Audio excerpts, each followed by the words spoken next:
미국이 40년간 자랑해온 군용차가 퇴출당했습니다. 같은 시각 한국 기아가 만든 전술 차량이 나토 회원국에서 2,400대 넘게 팔려나가고 있었습니다. 미국 상무부가 발칵 뒤집혔습니다. 싸구려 복사품이라고 조롱했던 미국 방산 로비스트가 직접 폴란드로 날아가 협박했습니다. 한국산 사면 패트리어트 배치를 재검토하겠다고요. 하지만 돌아온 대답에 미국 전체가 얼어붙었습니다. 123년 동안 지도에서 사라졌던 나라가 꺼낸 한마디, 그리고 5조 8천억 원짜리 계약서가 서명됐습니다. 그 충격적인 전말을 지금 공개합니다. 시작하기 전 구독과 좋아요, 그리고 대한민국 파이팅 댓글로 한국을 응원해주세요. 나토 회원국의 하늘이 뚫렸습니다. 러시아에서 발사된 군용 드론 38기가 벨라루스 상공을 넘어 폴란드 영공으로 쏟아져 들어왔어요. 바르샤바 쇼팽 국제공항 긴급 폐쇄, 루블린 공항 폐쇄, 제슈프 공항 폐쇄, 브로츠와프 공항까지 폴란드 주요 공항 4곳이 동시에 문을 닫았습니다. 나토가 만들어진 지 76년이에요. 그 긴 세월 동안 나토 회원국 영공에 침투한 러시아 비행체를 실전에서 격추한 적은 단 한 번도 없었습니다. 그날 밤이 처음이었어요. 폴란드 공군 소속 F-35가 러시아 드론 한 기를 떨어뜨렸고 나토 76년 역사상 첫 번째 킬마크가 새겨졌습니다. 하지만 같은 시각 벌어진 일이 하나 더 있었어요. 폴란드 F-16이 드론을 향해 공대공 미사일을 발사했는데 빗나갔습니다. 한 발에 12억 원이 넘는 미사일이었어요. 그 미사일은 그대로 날아가서 민간인 주택의 지붕을 관통해버렸습니다. 다행히 폭발하지는 않았어요. 하지만 한밤중에 잠들어 있던 가족의 집을 12억짜리 미사일이 뚫고 들어간 겁니다. 수십만 원짜리 스티로폼 드론 하나를 잡으려고 12억짜리 미사일을 날렸는데 드론은 멀쩡하고 우리 편 집 지붕에 구멍이 뚫렸어요. 이 사건이 터진 지 약 5달 뒤 폴란드는 44억 달러짜리 계약서에 서명합니다. 우리 돈으로 약 5조 8천억 원. 유럽 최대 규모의 드론 방어 시스템이었어요. 그런데 이 거대한 방패의 핵심 차량으로 선정된 건 미국 것도 아니고 독일 것도 아니었습니다. 한국 기아자동차가 만든 소형 전술 차량이었어요. 여러분, 저는 이 소식을 듣고 커피잔을 떨어뜨릴 뻔했습니다. 제가 27년 동안 한 일이 뭔지 아십니까? 바로 이런 일을 막는 겁니다. 제 이름은 리처드 헤이즈. 미국 상무부 산업안보국 방산수출통제 부국장입니다. 쉽게 말하면 미국의 군사 기술이 어느 나라에 팔리고 어느 나라에 안 팔리는지를 결정하는 사람이에요. 제 서명 하나면 수십억 달러짜리 무기 수출이 승인되기도 하고 한순간에 멈추기도 합니다. 27년 동안 이 자리를 지켜오면서 저는 하나의 원칙을 믿어왔어요. 미국이 세계 군사 기술의 중심이고 동맹국들은 미국의 허락 아래 무기를 사고 파는 것이라고요. 한국이요? 솔직히 말하겠습니다. 한국은 제 업무에서 늘 을의 위치에 있는 나라였어요. 한국 전투기의 엔진은 미국 지휘가 만들었고 한국 미사일의 핵심 부품에는 미국 기술이 들어가 있었습니다. 한국이 제3국에 무기를 팔려면 우리 상무부의 재수출 승인이 필요했거든요. 이건 허락이에요. 미국의 허락. 그 허락 없이는 한국이 볼트 하나도 제3국에 못 파는 구조였습니다. 그런데 기아라고요? 기아가 나토 방패의 핵심이라고요? 제 아내가 타는 차가 기아 텔루라이드입니다. 주말마다 코스트코 갈 때 타는 그 SUV요. 그 회사가 만든 차가 나토의 동쪽 국경을 지키는 군용차라고요? 저는 보고서를 다시 읽었습니다. 3번을 읽었어요. 숫자가 바뀌지 않았습니다. 44억 달러, 총 740대의 차량, 그중 320대가 한국 기아의 전술 차량. 여기서 한 가지 말씀드려야 할 게 있습니다. 저는 이 일을 개인적으로 받아들일 수밖에 없는 사람이에요. 제 아버지 프랭크 헤이즈는 디트로이트에서 38년을 일했습니다. AM 제너럴이라는 회사의 조립 라인에서요. 여러분 AM 제너럴이 뭐 하는 회사인지 아십니까? 험비를 만든 곳이에요. 세계에서 가장 유명한 군용차. 이라크전에서 달리고 아프간에서 달리고 할리우드 영화에 수없이 등장한 그 차를 만든 공장입니다. 아버지는 그 공장에서 첫 험비가 굴러나오던 날을 기억하고 계셨어요. 제가 어릴 때 아버지가 입버릇처럼 하시던 말이 있습니다.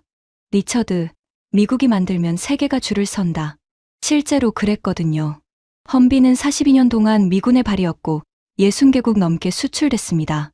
아버지는 3년 전에 돌아가셨어요. 디트로이트 교회의 작은 집에서 거실 벽에 험비 사진을 걸어놓고 사셨습니다. 공장 앞에서 찍은 흑백 사진이었어요. 젊은 아버지가 첫 출고된 험비 옆에 서서 환하게 웃고 있는 사진. 그 사진 아래 액자에 아버지가 직접 쓴 문구가 있었습니다. Made in America, trusted by the world. 미국에서 만들고 세계가 믿는다. 저는 그 문구를 보며 자랐고 그 믿음을 지키는 게 제 직업이 된 거예요. 그런데 지금 제 책상 위에는 그 믿음을 정면으로 부정하는 보고서가 놓여 있었습니다. 그날 오후 전화가 왔습니다. 빅터 크로포드, GDL사 유럽영업 부사장이에요. GDL은 미국 3대 방산업체 중 하나입니다. 험비의 후속 차량인 JLTV를 만든 곳이고 그 JLTV를 유럽에 팔려고 수년째 로비를 하고 있던 사람이 빅터였어요. 이 사람을 어떻게 설명하면 좋을까요? 키가 190이 넘고 목소리가 크고 악수를 할 때 상대방 손이 으스러질 정도로 꽉 쥐는 사람입니다. 워싱턴 방산 로비계에서 별명이 불도저예요. 밀어붙이면 안 되는 게 없다고 믿는 부류의 인간이죠. 빅터가 전화기 너머로 말했습니다. 리처드, 폴란드 건 봤지? 방금 봤어. 한국 놈들이 만든 거 알아? 기아, 현대 소나타에 군복 입힌 거야. 내가 직접 가서 뒤집을 수 있어. 저는 잠시 생각했습니다. 어떻게? 빅터가 웃었어요. 전화기 너머로도 그 특유의 자신만만한 웃음이 들렸습니다. 리처드, 간단해. 폴란드가 미국 차를 안 사면 미국이 폴란드를 지켜줘야 할 이유가 줄어드는 거잖아. 패트리어트 추가 배치건도 있고 F-35 정비 허브건도 있어. 카드가 얼마든지 있다고. 나랑 같이 가자. 내가 옆에 있으면 무게감이 달라져.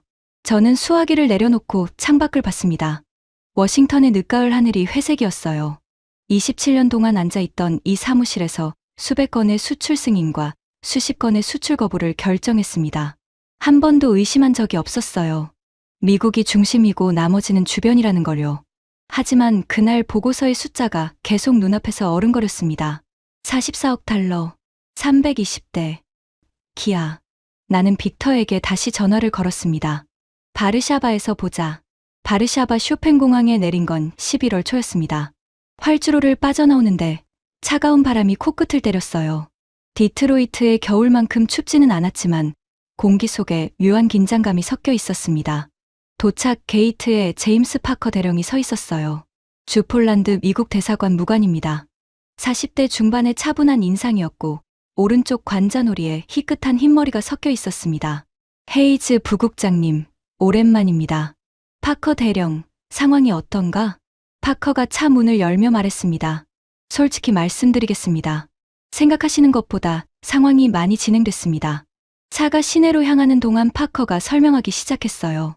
K2 전차 아십니까? 현대로템이 만든 한국산 전차입니다. 폴란드가 이미 도입했습니다. K9 자주포도요. 한화 에어로스페이스 제품인데 수십 문이 폴란드에 들어와 있어요. 천무 다연장 로켓까지. 전차, 자주포, 로켓, 그리고 이번에 전술 차량까지. 한국산으로 4번째입니다. 저는 차 창밖을 바라봤습니다. 바르샤바 시내의 건물들이 스쳐 지나가고 있었어요. 전차까지 한국산이라고? 네. 왜 아무도 안 막았어? 파커가 잠시 침묵했습니다. 그리고 조심스럽게 말했어요. 막을 수 없었습니다. 한국이 내놓은 조건을 미국도 유럽도 맞출 수가 없었거든요. 가격이 절반인데 납기는 3배 빠릅니다. 유럽 무기는 주문하면 3년을 기다려야 해요. 한국은 6개월 안에 실물을 보내줬습니다. 6개월? 러시아가 옆에서 전쟁을 하고 있는 나라한테 3년 기다리라고 하면 그게 통하겠습니까? 대답하지 못했습니다. 파커의 말이 맞았어요. 러시아와 우크라이나 전쟁이 3년째 계속되고 있었고 폴란드는 바로 그 전쟁의 옆집이었습니다. 옆집에 불이 났는데 소화기를 3년 뒤에 배달해 준다고 하면 누가 기다리겠어요. 폴란드 국방부 건물은 바르샤바 시내 중심가에 있었습니다. 회색 돌벽에 폴란드 국기가 걸려 있었고 입구에 무장한 헌병 2명이 서 있었어요. 안내를 받아 3층 회의실로 올라갔습니다. 문을 열고 들어가는데 긴 탁자 건너편에 한 사람이 앉아 있었어요. 카롤 비엔코프스키, 폴란드 국방부 군수조달국장이었습니다. 50대 중반으로 보이는 남자였고 은퇴 안경 뒤로 날카로운 눈이 저를 쳐다봤습니다. 군복이 아니라 양복을 입고 있었어요. 하지만 자세가 군인이었습니다. 등이 곱고 어깨가 반듯했어요. 제가 먼저 손을 내밀었습니다. 카롤 국장님, 리처드 헤이즈입니다. 상무부에서 왔습니다. 카롤이 악수를 받으며 말했어요. 영어가 유창했지만 폴란드식 억양이 묻어 있었습니다. 헤이즈 부국장님, 미국 분이 오실 줄 알았습니다. 저는 의자에 앉으며 물었습니다. 예상하셨다고요? 카롤이 입꼬리를 살짝 올렸어요. 미소라고 하기엔 차가운 표정이었습니다. 44억 달러짜리 계약에서 미국 업체가 빠졌는데 워싱턴이 가만히 있겠습니까?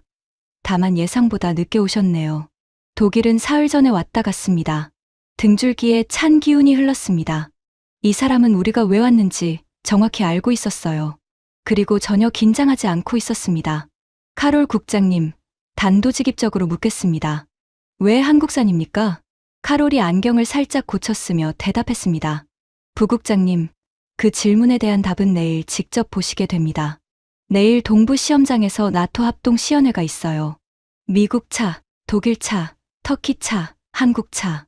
네 나라 전술 차량을 나란히 세워놓고 비교합니다. 14개국 관계자가 참관하고요.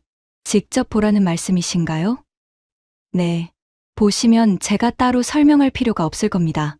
카롤은 그 말을 끝으로 자리에서 일어났습니다. 회의는 15분 만에 끝났어요. 저는 회의실을 나서면서 파커에게 속삭였습니다. 저 사람 뭐야? 미국 상무부 부국장이 왔는데 15분이야? 파커가 조용히 대답했습니다. 폴란드가 달라졌습니다. 부국장님. 예전 같으면 미국에서 누가 오면 반나절은 의전을 했어요. 지금은 아닙니다. 호텔로 돌아오는 차 안에서 빅터한테 전화가 왔어요. 리처드, 나 내일 아침 바르샤바 도착이야. 시연회 같이 가자. 내가 GDL 본사에서 JLTV 최신 사양서 들고 간다. 한국 차랑 나란히 세워놓으면 답 나와. 5억짜리 명품이랑 1억짜리 짝퉁 비교하는 거야. 걱정하지 마. 빅터의 목소리는 여전히 자신만만했습니다. 저도 그 자신감에 기대고 싶었어요. 하지만 카롤 비엔코프스키의 그 차가운 미소가 계속 머릿속에서 지워지지 않았습니다. 보시면 설명할 필요가 없을 겁니다. 그 말이 귓가에 맴돌았어요. 호텔 방에 들어와서 노트북을 열었습니다. 기아 군용차에 대한 자료를 찾아봤어요.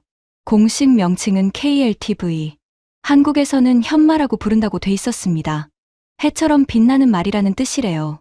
이름은 그럴듯했습니다. 스펙시트를 열어봤어요. 엔진이 3.0리터 디젤이라고 적혀 있었습니다. 저는 화면을 2번 확인했어요. 3.0리터요? 우리 JLTV가 6.5리터입니다. 절반도 안 되는 배기량으로 군용 전술 차량을 굴린다고요? 출력은 238마력. JLTV의 340마력에 비하면 낮았지만 험비의 195마력보다는 높았어요. 최고 속도 시속 132km. JLTV보다 빠릅니다. 항속 거리 640km.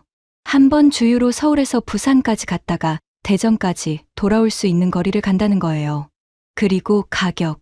방탄형 기준 약 1억 7천만 원. 우리 JLTV 방탄형이 5억 2천만 원입니다. 3분의 1이에요. 같은 돈이면 JLTV 1,000대를 살 예산으로 현마를 3,000대 넘게 살 수 있다는 계산이 나왔습니다. 숫자만 보면 그랬어요. 하지만 저는 27년을 이 업계에서 일한 사람입니다. 종이 위 숫자가 좋은 무기는 세상에 널렸어요. 실전에서 무너지는 것도 숫자가 좋은 무기들이었거든요. 소련이 만든 전차도 카탈로그 스펙은 훌륭했습니다. 실제로 전장에 나가면 시동이 안 걸렸죠. 노트북을 닫았습니다. 내일 직접 보면 되는 거였어요. 아버지의 험비가 42년 동안 세계 최고였던 데는 이유가 있었습니다. 한국 자동차 회사가 만든 차가 그 자리를 빼앗을 수 있을 리가 없다고 저는 그때까지 믿고 있었어요. 침대에 누워서 천장을 봤습니다. 내일이면 답이 나올 거였습니다. 한국 차가 얼마나 부족한지 두 눈으로 확인하고 빅터와 함께 이 계약을 뒤집으면 되는 거였어요. 눈을 감았습니다. 하지만 잠이 오지 않았어요. 카롤의 목소리가 또 들렸습니다. 보시면 설명할 필요가 없을 겁니다. 그 말투에는 자신감이 아니라 확신이 담겨 있었어요. 아직 뭔지 모르겠지만 무언가가 어긋나고 있다는 느낌이 심장 한구석에서 사라지지 않았습니다. 다음 날 아침 6시에 눈이 떠졌습니다. 커튼 사이로 들어오는 빛이 회색이었어요. 바르샤바의 11월 하늘은 디트로이트만큼이나 우울했습니다. 샤워를 하고 양복 대신 방한 재킷을 꺼냈어요. 시험장이라고 했으니 야외일 거였습니다. 로비로 내려가니 빅터가 이미 와 있었어요. 검은색 캐시미어 코트에 GDL 로고가 새겨진 서류 가방을 들고 있었습니다. 아침 7시도 안 됐는데 향수 냄새가 진동했어요. 리처드, 준비됐어? 빅터가 서류 가방을 탁 두드리며 말했습니다. JLTV 최신 사양서 들고 왔어. 방탄 등급, 서스펜션 데이터, 엔진 토크 곡선까지 전부. 한국차 스펙이랑 나란히 놓으면 5분이면 끝나. 빅터, 한 가지만 물어보자. 폴란드 국방부 군수국장을 만나봤어? 카롤, 그 사람 이름은 들었지. 아직 안 만났어. 왜? 그 사람이 보통이 아냐. 우리가 올 줄 알고 있었어. 빅터가 코웃음을 쳤습니다. 리처드, 너는 너무 걱정이 많아. 폴란드가 뭐야? 나토에서 미국 다음으로 돈 많이 쓰는 나라잖아. 그 돈을 어디서 쓸지는 결국 우리가 정하는 거야. 걱정 마. 저는 대답하지 않았습니다. 빅터의 자신감이 부러우면서도 카롤의 그 차가운 눈빛이 자꾸 떠올랐거든요. 시험장까지는 바르샤바에서 동쪽으로 3시간이 넘게 걸렸습니다. 고속도로를 달리다가 어느 순간부터 길이 좁아지더니 양옆으로 자작나무 숲이 끝없이 펼쳐졌어요. 가을이 끝나가는 숲은 잎이 거의 다 떨어져서 하얀 줄기만 창백하게 서 있었습니다. 파커가 운전하면서 말했어요. 여기서 러시아 국경까지 직선거리로 120km입니다. 빅터가 뒷좌석에서 창밖을 보더니 말했습니다. 황량하네. 이런 데서 뭘 테스트한다는 거야? 전장이 황량하니까요. 파커의 대답에 빅터가 입을 다물었습니다. 잠시였지만 차 안이 조용해졌어요. 러시아 국경 120km. 그 숫자가 갑자기 현실적으로 다가왔습니다.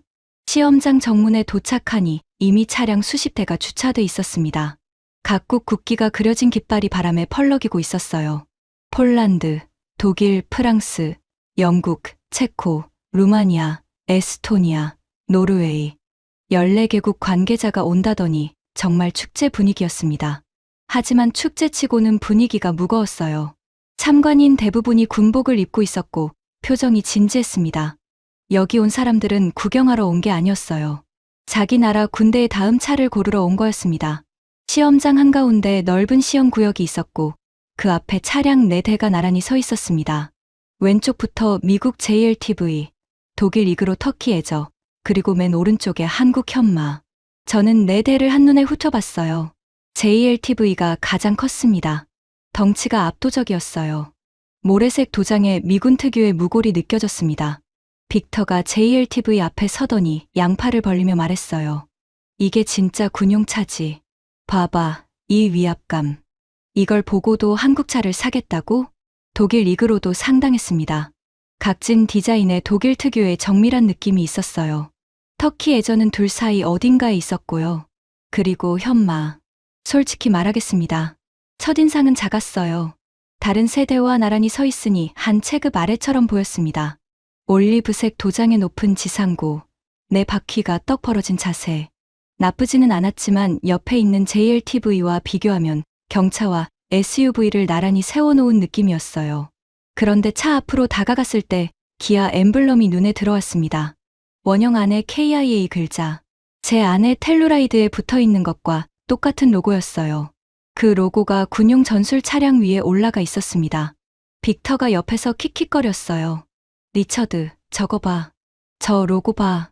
내 아들 놈이 모는 소렌토에 붙어있는 거랑 똑같잖아. 저걸 군용차라고 내놓은 거야? 주변에 있던 몇몇 관계자들이 빅터를 쳐다봤습니다. 빅터는 목소리를 줄일 생각이 전혀 없었어요. 시연이 시작됐습니다. 첫 번째는 기동 시험이었어요. 코스가 보이더군요. 급경사 등판, 사선 주행, 침수로 통과, 비포장 고속 주행. 네 구간을 차례로 통과하는 겁니다. 순서는 추첨이었는데 JLTV가 첫 번째, 현마가 4번째로 뽑혔어요. 빅터가 주먹을 쥐었습니다. 좋아, 우리가 먼저야. 기준을 세워놓으면 뒤에 나오는 놈들은 비교될 수밖에 없어. JLTV가 출발했습니다. 6.5리터 디젤 엔진이 포효하듯 울렸어요. 소리만으로는 압도적이었습니다. 급경사에 진입했는데 무거운 차체가 힘으로 밀어붙이며 올라갔어요. 중간에 바퀴가 두어 번 헛돌면서 차체가 좌우로 흔들렸지만 결국 꼭대기에 도달했습니다. 침수로 구간에서 문제가 생겼어요. 물속으로 들어가는 순간 엔진음이 확 낮아졌습니다. 기침하듯 뚝뚝 끊기는 소리가 들렸고 배기구에서 검은 연기가 올라왔어요. 물 밖으로 나오긴 했지만 나온 직후 잠시 멈칫했습니다. 관중석에서 누군가가 태블릿에 뭔가를 적는 게 보였어요. 비포장 고속 구간에서는 차체 전체가 덜컹거렸습니다. 2.7톤이 넘는 무게가 울퉁불퉁한 길 위에서 통통 튀는 게 맨눈으로 보였어요. 전체 완주 시간 7분 42초. 독일 이그로점 급경사는 무난하게 올랐지만 침수로에서 수심이 깊어지자 속도를 확 줄였습니다. 조심조심 건넜어요. 독일답게 안전하게 갔지만 시간이 오래 걸렸습니다. 비포장에서는 JLTV보다 안정적이었지만 속도 자체가 느렸어요. 완주 시간 8분 15초. 터키 애저. 나쁘지 않았습니다. 하지만 급경사 중간에서 한번 멈칫했고 침수로 통과 직후 경고등이 한번 깜빡였어요. 7분 58초. 그리고 현마. 출발선에 선 현마를 보는데 솔직히 좀 안 됐다는 생각이 들었습니다. 앞에 나간 세대에 비해 확실히 작았거든요. 빅터가 팔짱을 끼고 웃으며 말했어요. 저거 보다가 졸리면 깨워줘. 현마가 출발했습니다. 3.0리터 디젤 엔진의 소리는 JLTV의 포효에 비하면 조용했어요. 하지만 급경사에 진입하는 순간 뭔가 달랐습니다. 네 바퀴가 각각 따로 움직이면서 눈 덮인 비탈을 물어뜯듯 올라갔어요. 바퀴가 한 번도 헛돌지 않았습니다. JLTV가 좌우로 흔들리면서 올라갔던 같은 경사를 현마는 직선으로 올라갔어요. 마치 레일 위를 달리는 것처럼요. 꼭대기에 도착해서 멈추는 것까지 한 호흡이었습니다. 침수로 현마가 물속으로 들어갔어요. 네 바퀴가 완전히 잠겼고 차체 하부까지 물에 잠겼습니다. 엔진음이 바뀌지 않았어요. JLTV처럼 기침하는 소리가 없었습니다. 그대로 밀고 나갔어요. 물 밖으로 나온 현마의 차체에서 물이 폭포처럼 쏟아졌고 속도를 줄이지 않고 바로 다음 구간으로 넘어갔습니다. 비포장 고속 구간. 여기서 저는 눈을 의심했습니다. JLTV가 통통 튀며 달렸던 같은 길을 현마가 달리는데 차체가 거의 흔들리지 않았어요. 네 바퀴 독립 서스펜션이 울퉁불퉁한 지면의 충격을 각각 흡수하고 있었습니다. 차 안에 카메라가 설치돼 있었는데 시연이 끝나고 영상을 봤어요. JLTV 내부 영상에서는 카메라 자체가 심하게 흔들려서 화면이 뿌옇게 나왔습니다. 현마 내부 영상은 선명했어요. 흔들림이 거의 없었거든요. 완주 시간 6분 38초. 네 대중 가장 빨랐습니다. JLTV보다 1분 4초 앞섰어요. 빅터의 팔짱이 풀려 있었습니다. 표정이 굳어 있었어요. 하지만 금방 고개를 저으며 말했습니다. 기동이 다가 아니야. 군용차는 총알을 맞아야 하는 거야. 방탄 테스트에서 진짜가 나와. 저도 그렇게 생각했습니다.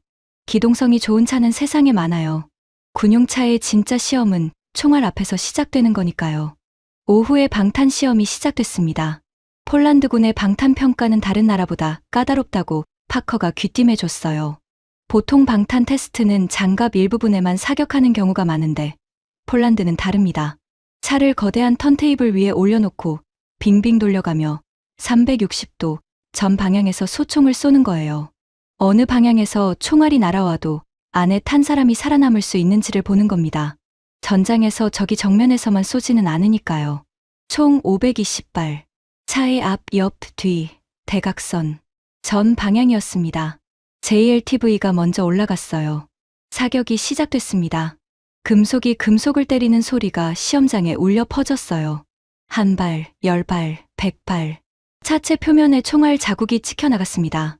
520발이 끝나고 평가관이 다가갔어요. 관통 7발.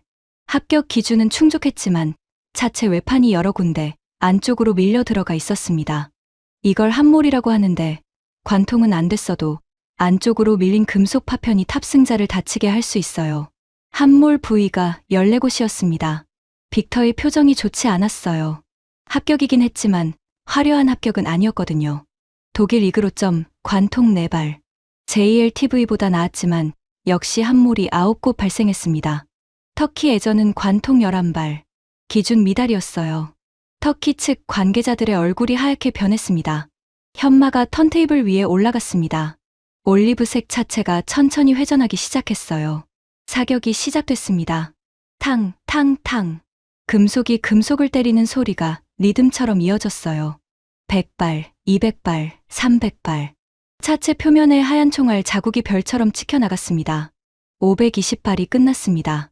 평가관이 다가갔어요. 저도 따라갔습니다. 관통 0발. 520발 중 단 한 발도 차 안까지 뚫지 못했습니다. 함몰 부위를 확인했어요. 2곳, JLTV의 14곳, 이그로의 9곳과 비교하면 차원이 다른 수치였습니다. 빅터가 말했습니다. 방탄 유리는 차체만 막으면 뭐해? 유리가 깨지면 끝이잖아. 방탄 유리 시험이 추가로 진행됐어요. 소총탄 3발을 전면 유리에 집중 사격했습니다. JLTV의 유리에 거미줄 모양 균열이 퍼지면서 3발째의 내부 코팅이 벗겨졌어요. 현마의 유리는 3발을 맞고도 균열이 한쪽에만 집중됐고 내부 코팅이 유지됐습니다. 빅터가 아무 말도 하지 않았어요. 하지만 그 다음에 벌어진 일이 저를 진짜로 흔들어 놓았습니다. 시험이 끝나고 각 업체 관계자들이 자기 차량 앞으로 갔어요. GDL팀은 JLTV 옆에서 악수를 나누고 있었습니다. 합격이야. 수고했어 하는 분위기였죠. 독일팀도 비슷했어요. 서로 등을 두드리며 웃고 있었습니다. 한국 쪽을 봤습니다. 기아 엔지니어 4명이 현마 앞에 쪼그리고 앉아 있었어요. 520발의 총알 자국 하나하나를 손전등으로 비추며 사진을 찍고 있었습니다. 줄자로 함몰 깊이를 재고 노트에 뭔가를 적고 있었어요.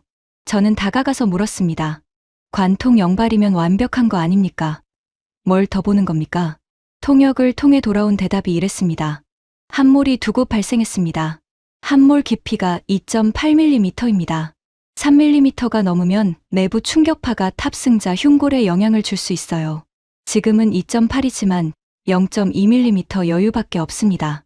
이 부분에 보강 설계를 추가해야 합니다. 520발을 다 막아놓고 합격 기준을 넘겨놓고도 0.2mm를 문제 삼고 있었어요. 저는 27년 동안 방산업계에서 일하면서 합격한 뒤에 불합격 기준을 자기가 만들어서 스스로를 검증하는 업체는 본 적이 없었습니다. 우리 미국 업체들은 합격하면 샴페인을 터뜨려요. 이 사람들은 합격해놓고 현미경을 들이대고 있었습니다. 파커가 옆에서 조용히 말했어요. 부국장님, 이게 폴란드가 한국을 선택한 이유 중 하나입니다. 저는 대답하지 못했습니다. 뭔가가 가슴 안쪽에서 불편하게 움직이고 있었어요. 인정하고 싶지 않았지만 이건 내가 예상했던 그림이 아니었습니다. 그날 저녁이었습니다. 시험장 인근의 작은 호텔로 돌아왔어요. 빅터가 저를 밭 쪽으로 끌고 갔습니다. 위스키를 2잔 시키더니 한 잔을 제 앞에 밀었어요. 리처드, 오늘 본 건 잊어. 기동이고 방탄이고 시험장에서 잘 달리는 건 아무 의미 없어. 진짜 게임은 정치야. 무슨 뜻이야? 빅터가 목소리를 낮추며 말했습니다. 내일 카롤 비엔코프스키를 만난다. 단독 면담을 잡았어. 어떻게? 내가 누군데? GDL 유럽영업 부사장이야. 폴란드 국방부에 인맥이 없을 것 같아? 내일 아침에 만나기로 했어. 빅터가 위스키를 한 모금 마시며 말했습니다. 리처드, 듣기 좋은 말로 하면 설득이고 솔직하게 말하면 경고야. 폴란드가 미국 차를 안 사면 미국이 폴란드를 지켜줘야 할 이유가 줄어드는 거잖아. 패트리어트 추가 배치도 있고 F-35 정비 허브건도 있어. 나토 동부전선 증강 계획도 미국 예산이 들어가야 하고. 그건 협박 아니야? 빅터가 정면을 봤습니다. 협박이 아니야. 현실이지. 미국이 이 동네 안보를 책임지고 있는데 그 미국의 방산업체를 걷어차면서 한국 놈들 차를 사겠다고? 그건 은혜를 모르는 거야. 저는 위스키를 마시지 않았습니다. 빅터의 말이 틀리지는 않았어요. 미국이 나토의 기둥인 건 사실이니까요. 하지만 오늘 시험장에서 본 게 자꾸 떠올랐어요. 520발을 다 막아놓고 0.2mm를 문제 삼던 엔지니어들. 침수로를 기침 한 번 없이 관통한 현마. 1분 4초. 그 차이가 머릿속에서 지워지지 않았습니다. 다음 날 아침 빅터가 폴란드 국방부로 갔습니다. 저도 동행했어요. 카롤 비엔코프스키가 같은 회의실에서 기다리고 있었습니다. 이번에는 양복이 아니라 군복 위에 점퍼를 걸치고 있었어요. 어제 시험장에 다녀온 것 같았습니다. 빅터가 자리에 앉자마자 서류 가방을 열었어요. JLTV 사양서를 탁자 위에 펼치며 말했습니다. 카롤 국장, 단도직입적으로 말하겠습니다. JLTV는 세계에서 가장 검증된 전술 차량입니다. 이라크에서 검증됐고 아프간에서 검증됐고 미 육군이 현재 운용 중입니다. 카롤이 서류를 한번 훑어보며 말했습니다.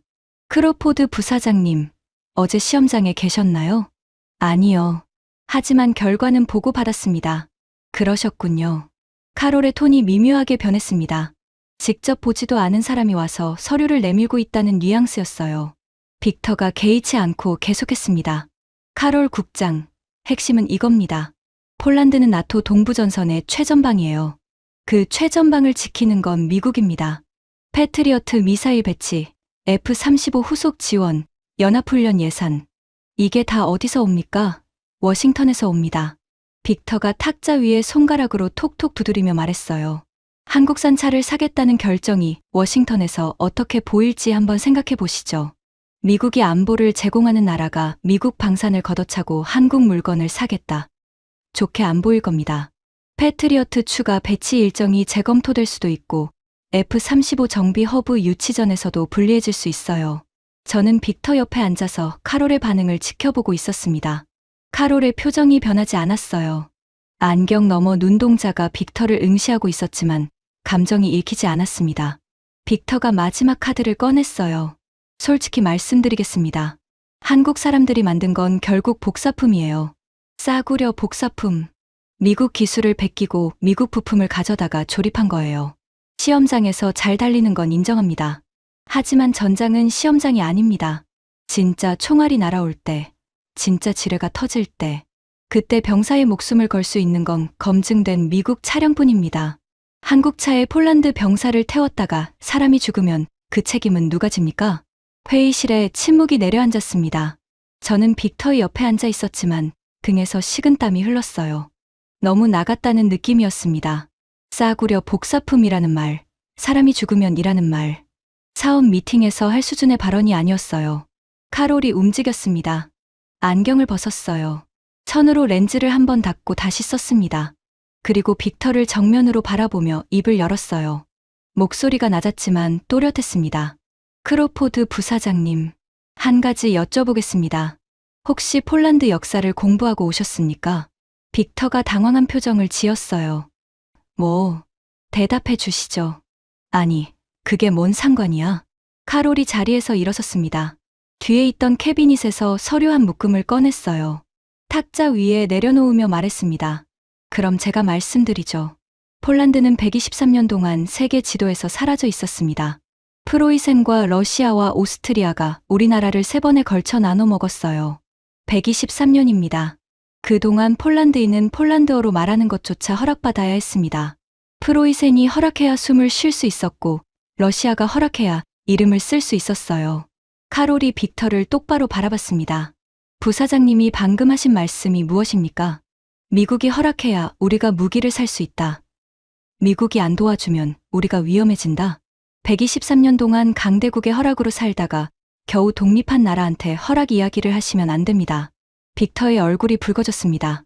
입을 열려고 했지만 카롤이 먼저 서류 묶음을 펼쳤어요. 이건 어제 시연의 결과입니다. 32개의 평가 항목 중 한국 현마가 27개 항목에서 1위를 차지했습니다. 기동성, 방탄 성능, 연비, 정비 용이성, 가격 대비 성능, 환경 적응력. JLTV가 1위를 한 항목은 5개입니다. 적재 중량, 견인력, 최대 출력, 방호 등급 최상위 옵션, 그리고 브랜드 인지도. 카롤이 브랜드 인지도라는 단어를 말할 때 살짝 힘을 줬어요. 브랜드 인지도가 총알을 막아줍니까? 부사장님. 빅터가 탁자를 탁 쳤습니다. 이건 기술 문제가 아닙니다. 정치적 결정이에요. 한국차를 사겠다는 건 미국과의 동맹에 금이 가는 겁니다. 카롤이 고개를 끄덕였어요. 맞습니다. 정치적 결정이에요. 잠깐 쉬었다가 말했습니다. 우리 국민 3,800만 명의 생존이라는 정치요. 러시아가 120km 밖에 있는 나라에서 병사 목숨은 정치가 아닙니다. 그건 존재의 문제예요. 카롤이 서류를 정리하며 마지막으로 말했습니다. 부사장님, 그리고 헤이즈 부국장님, 한 가지만 더 말씀드리겠습니다. 한국 현마의 엔진은 미국 부품이 들어가지 않습니다. 변속기도 한국산이에요. 서스펜션도 한국산이고 방탄 장갑도 한국산입니다. 미국의 재수출 승인이 필요한 부품이 단 하나도 없어요. 이 말이 무엇을 뜻하는지는 헤이즈 부국장님이 저보다 더 잘 아실 겁니다. 그 순간 제 심장이 한 박자 멈추는 느낌이었습니다. 미국 부품이 없다. 재수출 승인이 필요 없다. 이건 제가 27년 동안 쥐고 있던 카드가 무효라는 뜻이었어요. 한국이 무기를 팔 때 미국의 허락을 받아야 하는 이유는 한국 무기 안에 미국 부품이 들어가 있기 때문이었습니다. 그 부품 위에 미국의 수출 통제권이 걸려 있는 거예요. 그런데 현마에는 미국 부품이 없다. 그러면 제가 막을 수 있는 게 아무것도 없다는 뜻이었습니다. 제 서명이, 제 부서가, 제 27년이 이 차 앞에서는 아무 의미가 없었어요. 복도로 나왔습니다. 빅터가 벽에 등을 기대고 서 있었어요. 얼굴이 벌겋게 달아올라 있었습니다. 리처드, 저 인간이 미쳤어. 미국을 상대로 저렇게 나오다니. 저는 조용히 말했습니다. 빅터, 이건 미국을 상대로 나오는 게 아니야. 123년 동안 나라가 없었던 사람들이 더 이상 누구한테 허락을 구하지 않겠다는 거야. 뭐, 너까지 그쪽 편이야? 편이 아니야. 숫자를 보자는 거야. 32개 항목에서 27개를 이겼어. 520발 관통 0발이야. 가격은 3분의 1이야. 이걸 뒤집을 수 있는 논리가 뭐가 있어? 빅터가 저를 노려봤습니다. 3초쯤 침묵이 흘렀어요. 그리고 돌아서며 말했습니다. 정치로 뒤집으면 돼. 기술이 이기는 세상이 아니야, 리처드. 힘이 이기는 세상이야. 빅터가 복도를 걸어가는 뒷모습을 보면서 저는 생각했습니다. 27년 동안 저도 같은 말을 해왔거든요. 힘이 이기는 세상. 미국의 힘. 그런데 오늘 카롤 비엔코프스키가 보여준 건 다른 종류의 힘이었어요. 123년을 지도에서 지워졌던 나라가 가진 힘. 다시는 허락을 구하지 않겠다는 힘. 그 앞에서 미국의 방산 로비가 처음으로 벽에 부딪힌 거였습니다. 그날 오후 예정에 없던 일정이 잡혔습니다. 폴란드 육군 소령 에바 코발스카가 저에게 직접 브리핑을 하겠다고 연락이 온 거예요. SAM 프로젝트 드론 방어 시험평가 책임자였습니다. 카롤이 배려한 것 같았어요. 빅터에게는 따로 연락이 가지 않았습니다. 저한테만 온 거예요. 국방부 지하 1층의 보안 브리핑룸으로 안내받았습니다. 문을 열고 들어가니 30대 초반의 여성 장교가 서 있었어요. 단발머리에 안경을 쓰고 있었고 군복 위에 발표용 레이저 포인터를 들고 있었습니다. 헤이즈 부국장님, 에바 코발스카 소령입니다. 영어가 정확했어요. 억양이 거의 없었습니다. 코발스카 소령, 시간 내주셔서 감사합니다. 에바가 스크린을 켰어요. SAM 프로젝트의 전체 구성도가 떴습니다. 폴란드 동부 국경선을 따라 18개의 방공 배터리가 점처럼 찍혀 있었고 각 배터리에서 갈라진 화력 분대가 54개, 그리고 그 모든 것을 잇는 차량이 740대였습니다. 스크린 위의 숫자가 눈앞을 가득 채웠어요. SAN 시스템의 구조를 설명드리겠습니다. 총 44억 달러, 우리 돈 5조 8천억 원 규모입니다. 18개 방공 배터리, 54개 독립 화력 분대, 740대의 차량. 이 중 약 420대는 폴란드산 대형 트럭입니다. 대공포나 무인 포탑 같은 무거운 장비를 운반하는 역할이에요. 나머지 320대가 기아 현마입니다. 에바가 포인터로 화면을 짚었어요. 이 320대가 뭘 하는지가 핵심입니다. 첫째, 레이더 탑재 차량. 현마 위에 다기능 레이더를 올려서 시속 110km로 달리면서 하늘을 감시합니다. 달리면서요? 네. 한 자리에 멈춰서 감시하면 적이 위치를 파악해서 타격합니다. 우크라이나 전쟁에서 배운 교훈이에요. 멈추면 죽습니다. 그래서 달리면서 탐지해야 합니다. 에바가 다음 슬라이드로 넘겼어요. 둘째, 전자전 차량. 드론이 조종사에게서 받는 신호를 교란해서 스스로 길을 잃고 추락하게 만드는 장비를 싣고 있습니다. 총을 안 쏘고 드론을 떨어뜨리는 거죠. 셋째는요? 셋째, 로켓 발사 차량. 레이저로 유도되는 소형 로켓을 탑재하고 있습니다. 원래 미군 헬기에서 쓰던 무기인데 우크라이나에서 드론 잡는데 효과가 확인됐어요. 넷째, 중기관총 차량. 다섯째, 드론 요격 드론을 발사하는 차량까지 있습니다. 에바가 화면을 전환했어요. 동영상이 재생됐습니다. 훈련 영상이었어요. 현마 3대가 줄지어 달리고 있었습니다. 첫 번째 현마 위에 레이더가 회전하더니 알림음이 울렸어요. 드론 탐지. 바로 뒤따르던 두 번째 현마에서 전자전 장비가 가동됐습니다. 드론의 방향이 흔들리기 시작했어요. 그리고 세 번째 현마에서 소형 로켓이 발사됐습니다. 드론이 공중에서 폭발했어요. 탐지부터 격추까지 걸린 시간이 화면 오른쪽 구석에 표시돼 있었습니다. 17초. 이 세 대가 한 팀으로 움직입니다. 시속 100km 넘게 달리면서요. 저는 화면을 멍하니 보고 있었어요. 이건 차가 아니었습니다. 달리는 방공 시스템이었어요. 코발스카 소령, 질문 하나만 하겠습니다. JLTV로 같은 임무를 수행하면 어떻게 됩니까? 에바가 잠시 멈추더니 대답했어요. 같은 레이더 장비를 JLTV에 올리면 차량 총중량이 한계를 넘깁니다. 속도가 시속 65에서 70km까지 떨어져요. 현마의 시속 110km와 비교하면 40km 이상 차이가 납니다. 40km 차이가 전장에서 뭘 의미하죠? 에바가 저를 정면으로 쳐다봤어요. 병사의 목숨입니다. 드론이 분속 2km로 접근할 때 40km 속도 차이는 재배치 가능 여부를 결정합니다. JLTV는 드론이 경로를 바꾸면 따라가지 못해요. 현마는 따라갑니다. 브리핑이 끝나고 에바가 마지막 슬라이드를 보여줬어요. 현마의 변형 목록이었습니다. 현마는 같은 차체의 임무에 따라 장비를 바꿔 탑재합니다. 레이더 차량, 전자전 차량, 로켓 차량, 중기관총 차량, 정찰 차량, 통신 차량, 구급 차량, 박격포 차량, 총 14가지 변형이 있어요.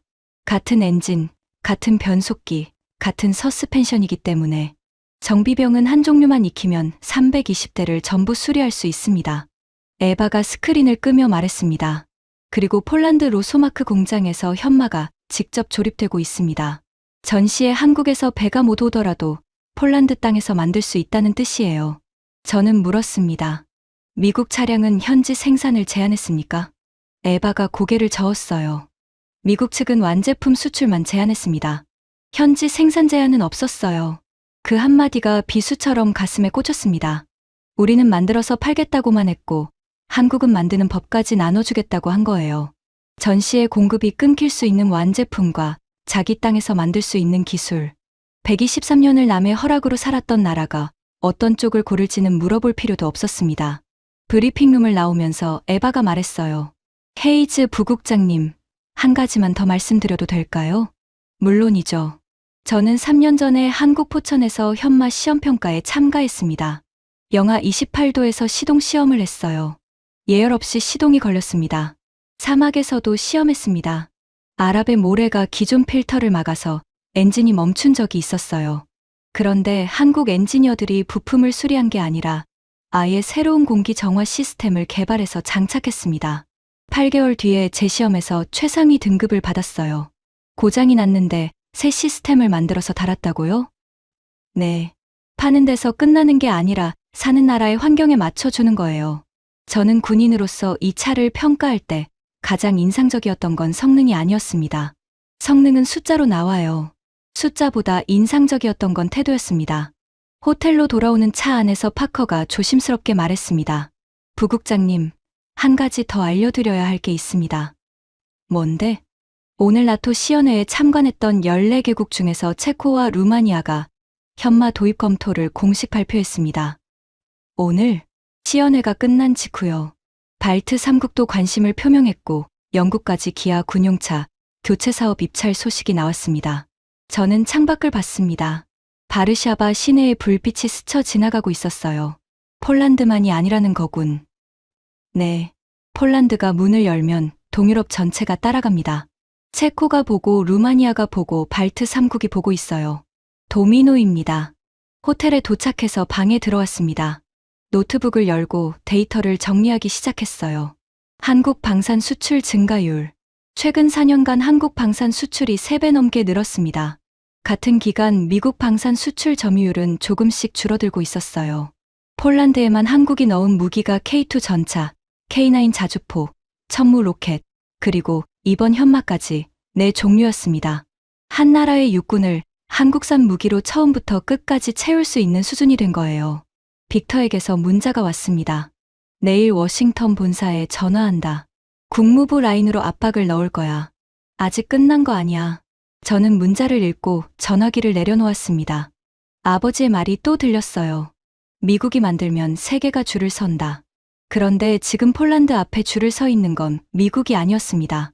배기량 3.0리터짜리 한국 자동차 회사가 만든 차 앞에 14개 나라가 줄을 서기 시작한 거예요. 노트북 화면에 띄워놓은 숫자들을 봤습니다. 5조 8천억 원, 740대, 320대, 관통 영발, 시속 110km, 14개의 변형, 17초, 숫자 하나하나가 제가 27년 동안 믿어온 세계의 균열을 보여주고 있었습니다. 이건 폴란드만의 일이 아니었어요. 체코가 따라가고 루마니아가 따라가고 발트 3국이 따라가고 있었습니다. 제가 막을 수 있는 게 아무것도 없다는 게 가장 무서웠어요. 미국 부품이 없으니까요. 제 수출 승인권이 먹히지 않으니까요. 제 27년짜리 카드가 이 작은 올리브색 차 앞에서 휴지 조각이 된 거였습니다. 창밖을 봤습니다. 바르샤바의 밤하늘이 검었어요. 120km 너머에 러시아가 있었습니다. 그리고 이 도시의 어딘가에 카롤 비엔코프스키가 있었고 에바 코발스카가 있었어요. 123년을 지도에서 지워졌던 나라의 사람들이 더 이상 누구의 허락도 구하지 않고 자기 나라의 하늘을 지킬 방패를 고른 거였습니다. 그 방패 위에 기아 엠블럼이 찍혀 있었어요. 저는 노트북을 닫지 않았습니다. 숫자들을 계속 봤어요. 그리고 그날 밤 처음으로 보고서의 방향을 바꾸기 시작했습니다. 사흘이 지났습니다. 바르샤바에 머무는 동안 빅터는 매일 전화를 붙들고 있었어요. 워싱턴 본사, 국무부, 의회 군사위원회 보좌관까지 동원할 수 있는 라인을 전부 동원했습니다. 저는 그 사이에 혼자 움직였어요. 폴란드 방산 전시회장에 갔고 현마가 조립되고 있는 로소마크 공장 외부까지 가봤습니다. 공장 정문에 폴란드 국기와 한국 태극기가 나란히 걸려 있었어요. 그 두 깃발이 바람에 같은 방향으로 펄럭이고 있는 걸 보면서 한참을 서 있었습니다. 27년 동안 제가 관리해 온 세계에서 저 태극기는 항상 미국 아래에 있었어요. 미국이 허락하면 올라가고 미국이 막으면 내려오는 깃발이었습니다. 그런데 지금 저 태극기는 미국의 허락 없이 나토 회원국의 공장 위에 걸려 있었어요. 계약 서명식은 그 주 금요일이었습니다. 폴란드 국방부 본관 대회의실. 저는 참관인 자격으로 초대를 받았어요. 빅터는 오지 않았습니다. 전날 밤 호텔바에서 만났거든요. 빅터가 구석 자리에 혼자 앉아 있었어요. 캐시미어 코트를 의자에 걸쳐 놓고 위스키를 마시고 있었습니다. 넥타이가 풀려 있었어요. 처음 보는 모습이었습니다. 빅터 크로포드는 넥타이를 푸는 사람이 아니거든요. 빅터. 앉았습니다. 빅터가 위스키 잔을 돌리며 말했어요. 국무부가 움직이지 않았어. 의회도 마찬가지야. 다들 같은 말을 해. 폴란드가 한국차를 사는 건 막을 명분이 없다고. 명분이 없다? 미국 부품이 없으니까.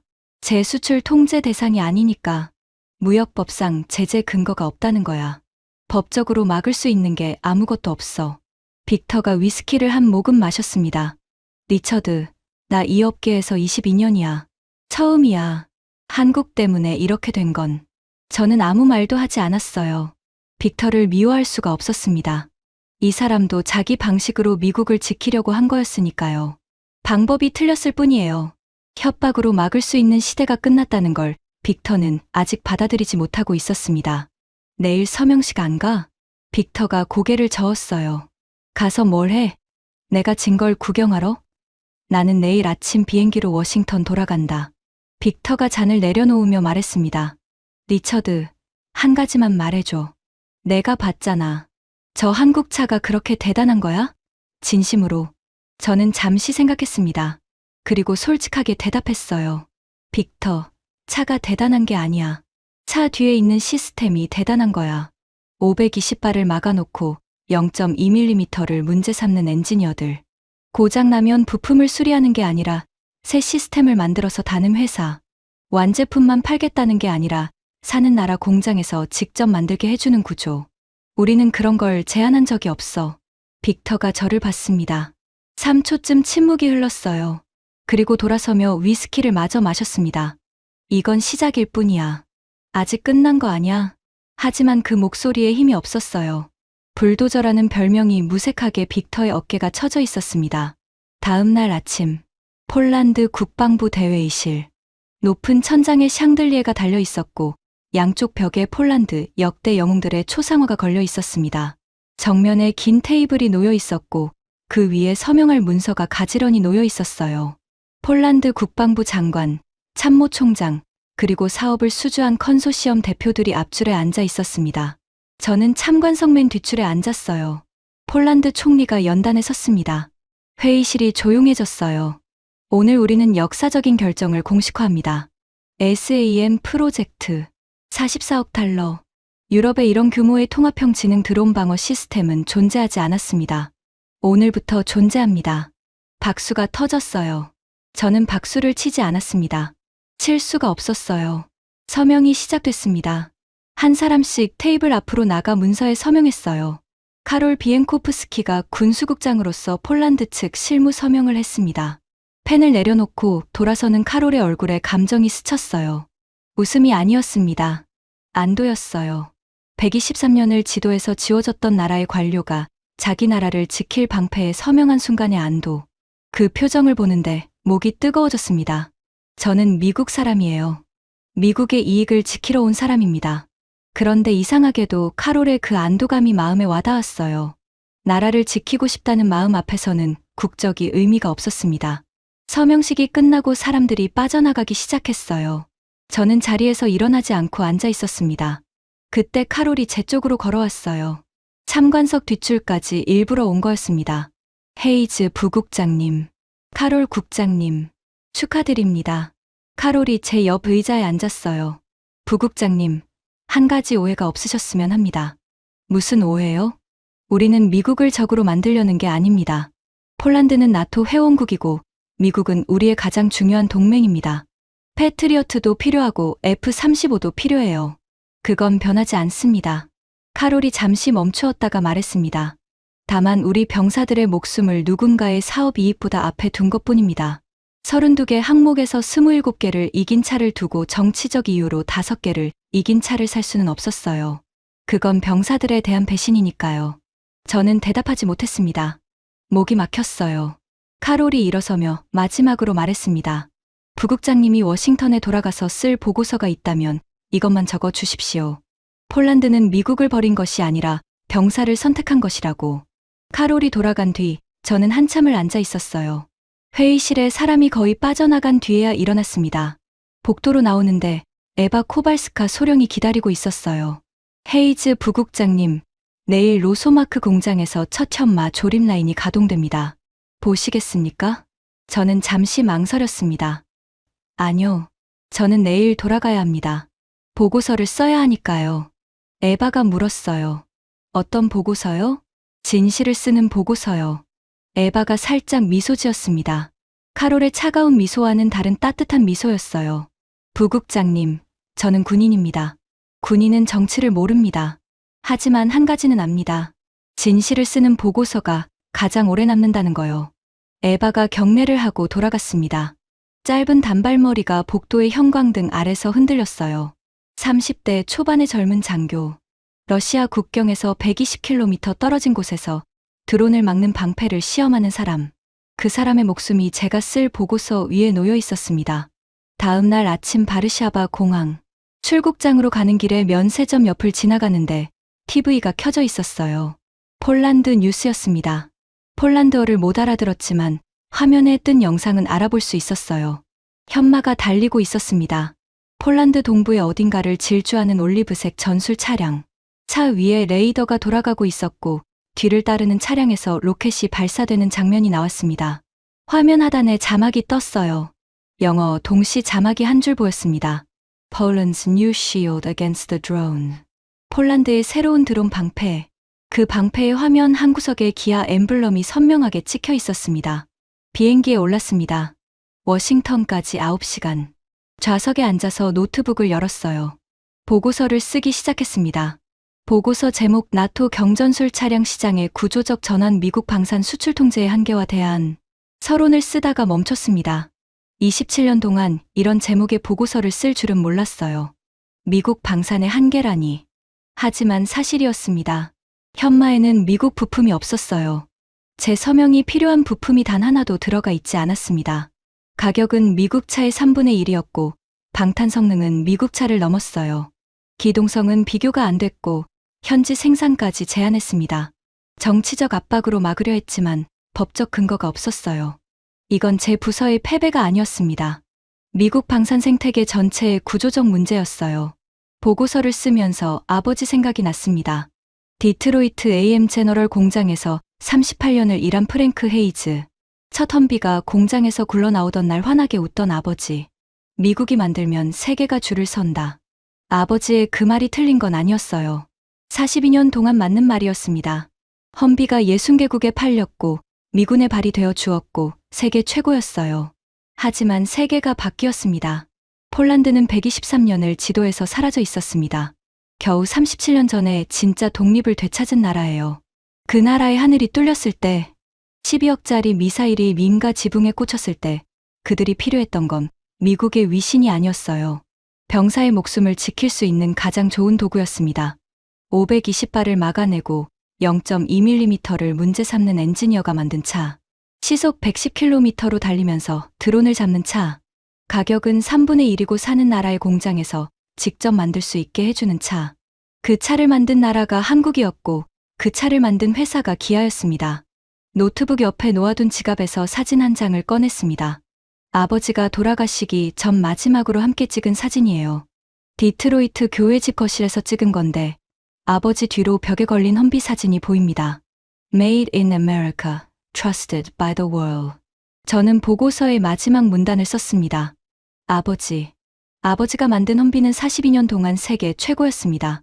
아버지가 조립 라인에서 한 땀 한 땀 만든 그 차는 이라크의 모래 위를 달리고 아프간의 산길을 오르고 60개국의 병사들을 지켜줬어요. 아버지의 손이 만든 것입니다. 그건 아무도 부정할 수 없어요. 하지만 세계가 바뀌었습니다. 지금 나토의 동쪽 국경을 달리는 건 아버지의 험비가 아니라 한국 기아가 만든 작은 전술 차량입니다. 그 차의 등 위에 레이더가 돌아가고 전파방해 장비가 신호를 끊고 로켓이 하늘을 향합니다. 520발의 총알에도 사막의 모래에도 영하 28도의 추위에도 멈추지 않았던 그 차가 지금 이 순간에도 누군가의 하늘을 지키고 있어요. 보고서에 이 문장을 쓸 수는 없었습니다. 공식 문서에 개인 감정을 담을 수는 없으니까요. 하지만 저는 이 문장을 따로 저장했어요. 아버지에게 보내는 편지로요. 보내지 못할 편지. 아버지는 미국이 만들면 세계가 줄을 선다고 하셨죠. 아버지가 틀린 게 아닙니다. 다만 지금은 줄을 서는 곳이 달라진 겁니다. 체코가 줄을 서고 있고 루마니아가 줄을 서고 있고 발트 3국이 줄을 서고 있어요. 영국까지 줄을 서기 시작했습니다.